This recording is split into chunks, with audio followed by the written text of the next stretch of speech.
Hello everyone, welcome back to English advanced tutorial. এই ক্লাসে আমি তোমাদেরকে ফিউচার ইনডেফিনিট বা সিম্পল ফিউচার টেন্সকে বলবো। চ্যানেলে যারা নতুন আছো তাদেরকে অনুরোধ করছি চ্যানেলটাকে সাবস্ক্রাইব করতে, আপডেটেড ভিডিওগুলো পাওয়ার জন্য। তো এসো শুরু করে যাক ফিউচার টেন্সের উপরে আলোচনা। তো প্রথমেই আছে ফিউচার ইনডেফিনিট বা সিম্পল ফিউচার টেন্স। এখানে আমরা রুলসটা আগে দেখে নেব।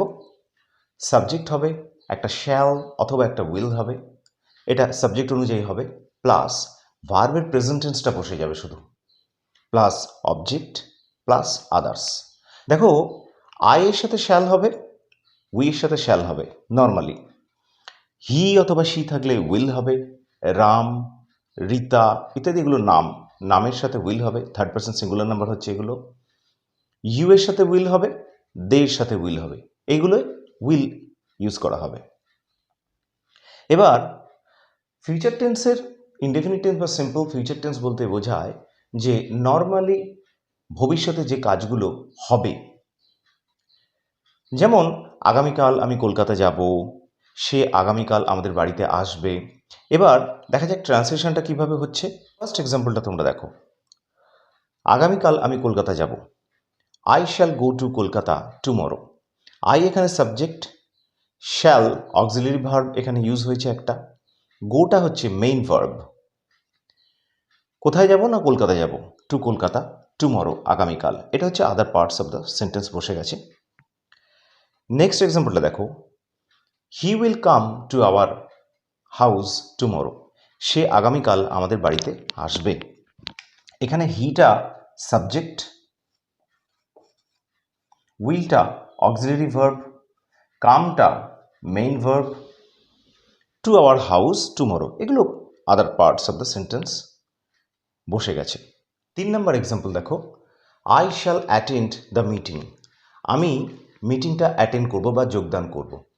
দেখো, এখানে আই হলো সাবজেক্ট, এর সাথে আই বলে শ্যাল ইউজ হয়েছে। আমি আগেই দেখিয়েছি কোথায় কি ইউজ হবে, কোথায় শ্যাল এবং কোথায় উইল ইউজ হবে। তারপরে অ্যাটেন্ড, এই অ্যাটেন্ড মানে যোগদান করা, মানে এটা মেইন ভার্ব। কি অ্যাটেন্ড করব না, দ্য মিটিং অ্যাটেন্ড করব। এক্সাম্পল 4 দেখো, he will give me the book. সে আমাকে বইটা দেবে। এখানে হি সাবজেক্ট, হি আছে বলে একটা অক্সিলারি ভার্ব উইল যোগ হয়েছে। গিভ হচ্ছে মেইন ভার্ব, দেওয়া। মি মানে আমাকে দেবে, কি দেবে না দ্য বুক, এই বইটা দেবে। দেখো, এখানে কিন্তু দুটো অবজেক্ট আছে, একটা মি মানে আমাকে, আমরা আগেই জেনেছি যে কি বা কাহাকে দিয়ে প্রশ্ন করলে যে উত্তর পাওয়া যায় সেটাকেই বলা হয় অবজেক্ট। মি এখানে একটা অবজেক্ট, মানে আমাকে বইটা দেবে, আর দ্য বুক কি দেবে না বইটা দেবে। তো এখানে বুকটা হচ্ছে একটা অবজেক্ট। নেক্সট এক্সাম্পল দেখো, they will set up a school in the village. তারা গ্রামে একটা স্কুল প্রতিষ্ঠা করবে। দে এখানে সাবজেক্ট, দে আছে বলে উইল হয়েছে অক্সিলারি ভার্ব হিসেবে। সেট আপ, দেখো সেট আপ পুরো দুটো কথা নিয়ে কিন্তু একটা গ্রুপ ভার্ব তৈরি হয়েছে। গ্রুপ ভার্ব আমি যখন পরে আলোচনা করব তখন তোমরা জানতে পারবে।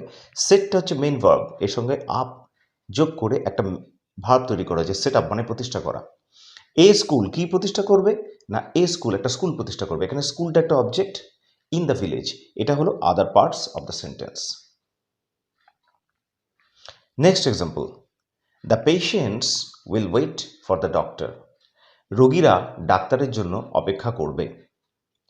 এখানে দ্য পেশেন্টস সাবজেক্ট, উইল একটা অক্সিলারি ভার্ব অ্যাড করা হয়েছে, ওয়েট হচ্ছে মেইন ভার্ব।